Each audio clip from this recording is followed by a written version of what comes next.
much stronger. So that's how you manifest a spiritual awakening, is by serving your emotions within you.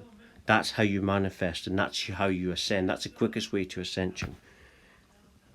Thank you very much for watching and listening. Thank you.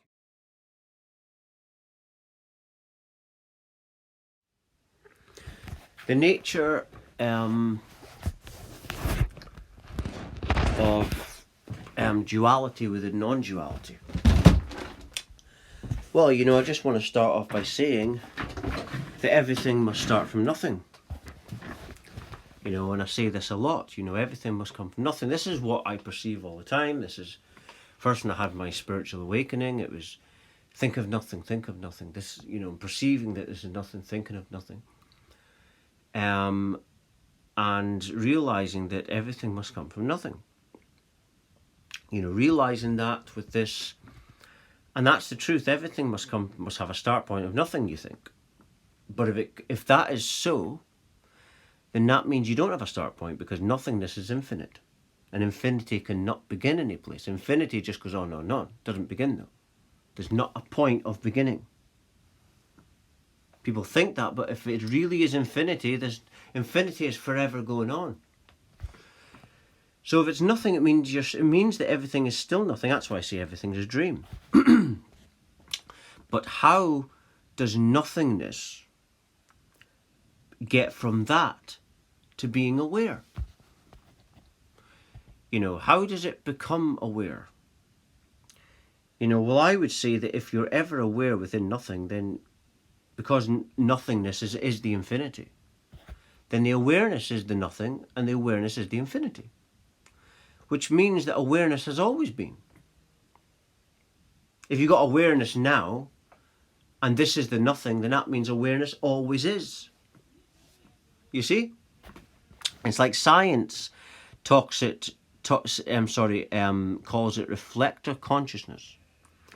And this is something I looked up a while ago, and in this post I found on the internet, science post, it said that the reflector, they call it reflector consciousness, and they said this is the thing that within the nothing reflects back at the nothing, like a surrounding, a reflection, and that reflection then gives the perception of self, of separation.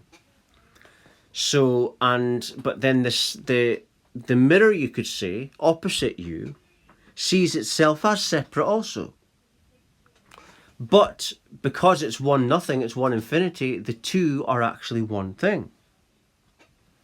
So it's actually you see, that you're looking into. But, that's basically how the nothing is aware. It's always aware, and how it becomes aware is because it perceives its own nothingness. It basically is always aware. Awareness is just infinite, but I just want to explain why awareness is, because basically perceives a reflection of itself.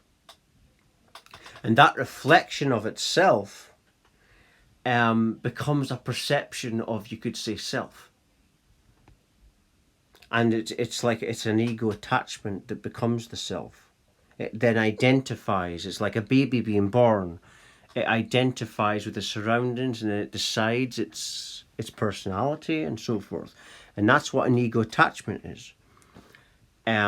Ego attachment is dealing with all your surroundings, saying, oh, I am this or I am that.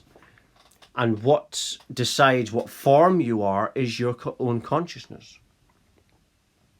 That perfect consciousness is created your awareness, and that manifests what you think you are and what your surroundings tell you are, because the surroundings are you also, you see. And so then you think you're separate. You think you're a separate self, perceiving everything else as separate because of what this ego is telling you. But really, if you look at it, it's all illusory, because it's come from non-existence, meaning it doesn't really exist. But then you think to yourself, but I'm aware, and I don't exist, well, that must mean that non-existence is just awareness.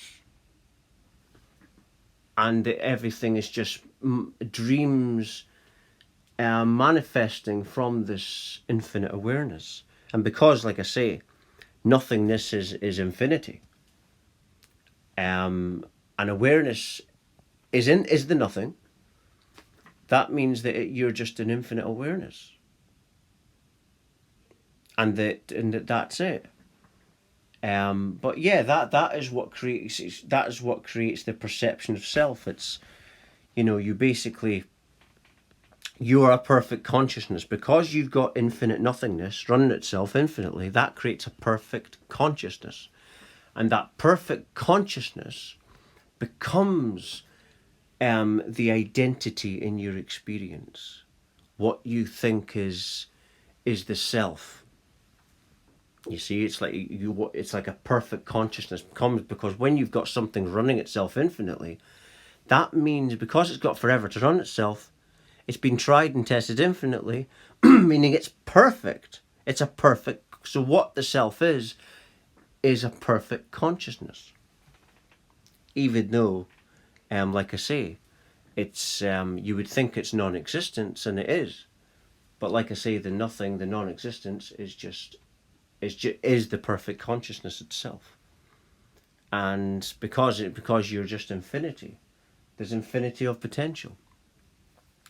And this infinity of potential, like an infinite abundance thing or whatever, that's what the system is wanting to keep from people. That's why they don't like this global awakening. But what I'm talking about with this awareness, the duality, non-duality, this is what I perceive all the time through this awakening. And it's just like that. You've got non-existence, but remember, it's not like a situation where you've got nothing that becomes aware. That can never happen.